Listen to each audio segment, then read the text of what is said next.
WALB presents from Cordele, Georgia,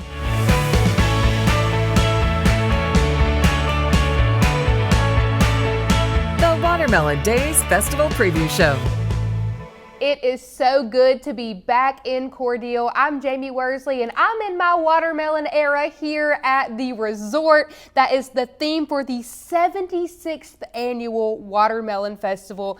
And I cannot believe it is year 76. Tell me about the theme this year, because I'm already loving it, because you know I love Taylor Swift. So tell me about it. I know. So our committee gets together and we start working on this, as soon as this one is over, this festival's over. And so we were just talking about different themes, and it's been all about, in your era. Everything is about that. And so we thought, let's do that. And so that's just why we came up with it. And then watermelons have been, around for centuries. And so, you can do any era you would like. I mean, somebody asked us that yesterday and we're like, do with, whatever decade you like. If you want to go back to the 50s, bring your tractor, Very cool. But just anything with watermelons works. And that's the whole point, is celebrating what this commodity means to this area, and it's all going to be the main event on Saturday. So tell me what's new this year and what we can expect. Basically, the only thing new this year was the 5K fun run, and Destiny Fitness sponsored that. I sort of twisted their arm because we wanted to bring that back, and we just like to add new events each year to just make it bigger and have more activities for more people to, want to participate in.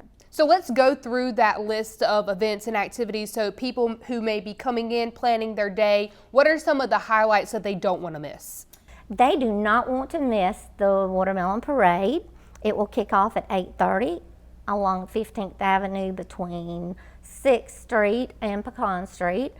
We're going to have 90 entries in there, and it will be anything from these beautiful queens we're going to see later in the show to all those tractors in the decades, race cars, businesses, churches, organizations, the Chris County Cougar Band, and actually they bring back their band members from back in the day, so anybody can come and be in the band. And so it's just a lot of stuff, in the parade.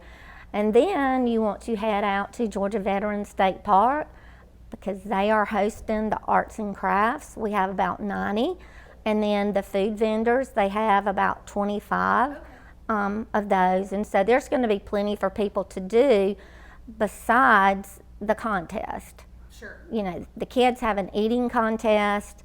And last year, I think they had over 50 participants. So it has grown significantly over the years. Jeremy, you're here to talk about just what a big deal ag is for the Crisp County area. Can you tell me a little bit about that and why Ag Georgia Farm Credit wanted to be the presenting sponsor this year? Well, with Ag Georgia, we pretty much do everything agriculture in the finance world. So farmers come to us, they look to get loans for their operating, and with watermelon specifically here, so all across Georgia, in Cordele, Crisp County, we have 1/3 of the acres planted. So all the way across, so it's one of our largest crops here. But agriculture is our #1 industry, and we like to push that pretty hard because we're Ag Georgia. So ag is everything here. 1 in 3 jobs here in the state of Georgia is agriculture. Okay, so this is the perfect, obviously, event for you guys to be such big sponsors of, and I know they're so grateful. Something else that is kind of exciting and new this year and couldn't be possible without so much help from others, donors, the community, is all of these wonderful things we have on the set for the Watermelon Museum. Can you tell us what is coming up with that? Well, we were given a 4,500 piece collection from a lady in Maryland. And so it is at the Chamber of Commerce, and we've put a lot of the items on display in our boardroom, and we will be putting more in the office so that we can display them until we can find another location for a museum, because we actually want a watermelon museum, and then we will also plan on adding